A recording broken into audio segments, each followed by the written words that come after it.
हाय dears dear इस video में आज हम ग्रामर के दूसरा लेसन सीखेंगे। पहले भी मैंने एक लेसन पढ़ाया था, वो भी आपको वीडियो के एंड स्क्रीन में मिलेगा या फिर आप चैनल पर विजिट करें तो वो भी आपको प्लेलिस्ट में मिलेगा। इस वीडियो में हम आज पढ़ेंगे वर्ड के बारे में, उसके बाद प्रीफिक्स, फिर सफिक्स, ठीक है। और चौथा नंबर है फ्रेज, पांचवा है सेंटेंस, ठीक है। फिर सब्जेक्ट और प्रीडिकेट, ये 7 चीज़ें आज हम इस वीडियो में सीखेंगे इंशाल्लाह।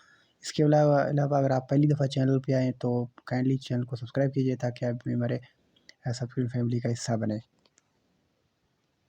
Word, what is a word? Word क्या होता है? दो या दो से ज़ायद अल्फ़ाबेट जब आपस में मिलते हैं तो वर्ड बनता है।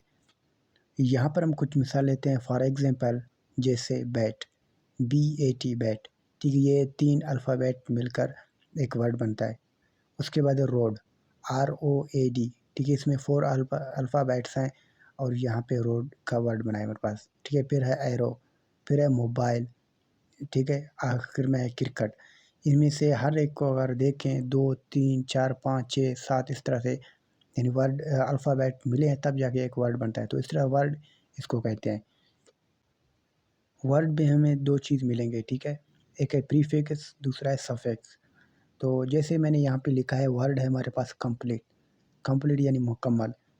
अच्छा, प्रीफिक्स इनका मतलब है इनकम्प्लीट, यानी जब आई एन हम ऐड करते हैं तो मुकम्मल से ये नामुकम्मल बन जाता है, इसे कहते हैं प्रीफिक्स। और सफिक्स लास्ट में, जैसे यहाँ पे कंप्लीटली यानी मुकम्मल तौर पर या मुकम्मल से, तो ये इनका प्रीफिक्स और सफिक्स है। या फिर कुछ और वर्ड लेते हैं जैसे पॉसिबल यानी मुमकिन, ठीक है। इम्पॉसिबल हो गया, आई एम ऐड कर दिया तो ये वर्ड बन गया इम्पॉसिबल, ठीक है, इसे कहते हैं प्रीफिक्स।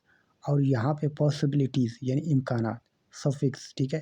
तो यहाँ पे वर्ड का जो यानी प्रीफिक्स सफिक्स आने से यहाँ पे वर्ड का मीनिंग बदल जाता है, प्रोनाउंसिएशन भी, ठीक है, और वर्ड का मीनिंग भी। तो ये है प्रीफिक्स और सफिक्स। शुरू में आ जाए तो उसे प्रीफिक्स कहते हैं, लास्ट में जो आता है तो उसे कहते हैं सफिक्स। उसके बाद अगर यहाँ पे हम एक और वर्ड लेते हैं जैसे हैप्पी, ठीक है, इनका प्रीफिक्स बनता है अनहैप्पी, खुशी से नाखुश, ठीक है। फिर है सफिक्स हैप्पीली, खुशी से। तो यहाँ पे इनको अच्छी तरह से याद करने का तरीका ये है कि प्री यानी पहले, ये वर्ड याद करें। जैसे यहाँ पे हैप्पी से अनहैप्पी हो गया, यानी UN आ गया तो ये हो गया प्रीफिक्स, ठीक है। और यहाँ पे हैप्पीली, यहाँ पे वाई हमने कट करके ILY लगा दिया तो ये हो गया सफिक्स। तो ये होता है प्रीफिक्स और सफिक्स। एक और चीज़ है यहाँ पे पढ़ते हैं फ्रेज़।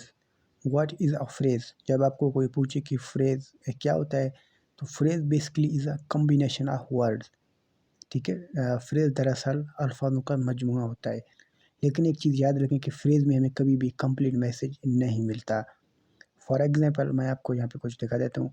यहाँ पे लिखा है ऑन द वॉल यानी दीवार पर। दीवार पर कौन है हमें कुछ नहीं मालूम। ऑन द टेबल, टेबल पर क्या रखा है हमें कुछ नहीं मालूम। ऑन द वे, रास्ते में कौन है ये भी हमें नहीं मालूम। इन द रूम, कमरे में कौन है ये भी हमें नहीं मालूम, ठीक है। एट द बस स्टेशन या बस स्टॉप, बस स्टॉप पर कौन है ये भी हमें नहीं मालूम। तो फ्रेज़ यानी हमें कंप्लीट मैसेज नहीं मिलता यहाँ पे। उसके अलावा यहाँ पे लेते हैं sentence. What is a sentence? Sentence is a basically combination of words where we can get complete message, ठीक है। यानी हमें फ्रेज सेंटेंस बुनियादी तौर पर अल्फाजों का मजमू है जहां हम मुकम्मल पैगाम हासिल कर सकते हैं, ठीक है। ये फ़र्क डिफरेंस होता है फ्रेज और सेंटेंस में कि फ्रेज में हमें यहाँ पे कंप्लीट मैसेज नहीं मिलता, तो फ्रेज में हमें कंप्लीट मैसेज मिलता है। उसी पर मैं यहाँ पे मिसालें लूँगा। जैसे फॉर एग्जांपल मैंने यहाँ पे लिखा है, फ्रेज में हमने पढ़ा था कि ऑन द वॉल या दीवार पर कौन है। तो सेंटेंस में हम आपको बताते हैं, यहाँ पे लिखा है Ahmed is on the wall, दीवार पर कौन है अहमद है। Book is on the table, किताब टेबल पर है, ठीक है। इसी तरह से ही इज़ ऑन द वे, वो रास्ते पर हैं, ठीक है। Akbar is in the room, Akbar कमरे में है। She is standing at the bus stop, वो बस स्टॉप पर खड़ी है, ठीक है। यहाँ पर अगर आप देखें on the wall, on the table, on the way, in the room, ठीक है, एट द बस स्टॉप, ये हमने फ्रेज में मैं पढ़ा था, लेकिन यहाँ वहाँ पर मैं कंप्लीट मैसेज नहीं मिलता। ये फ़र्क है फ्रेज़ में और सेंटेंस में। अच्छा, यहाँ पे सेंटेंस पे भी हमारे पास हम 2 और पोर्शन होते हैं, 2 पार्ट और होते हैं। एक होता है सब्जेक्ट, दूसरा होता है प्रीडिकेट, ठीक है? सब्जेक्ट और प्रीडिकेट क्या है वो मैं आपको समझा देता हूँ। यहाँ पर मैं मिसाल के तौर पर एक सेंटेंस लेता हूँ, Ahmed is writing letter. Ahmed एक ख़त लिख रहा है। तो अहमद है ये होता है सब्जेक्ट, इसके बाद इज़ राइटिंग लेटर ये होता है प्रीडिकेट। प्रीडिकेट का काम ये है कि जो परफॉर्मर है, डूअर है, जो सब्जेक्ट यानी काम करने वाला है, उसके बारे में हमें इन्फॉर्म देता है।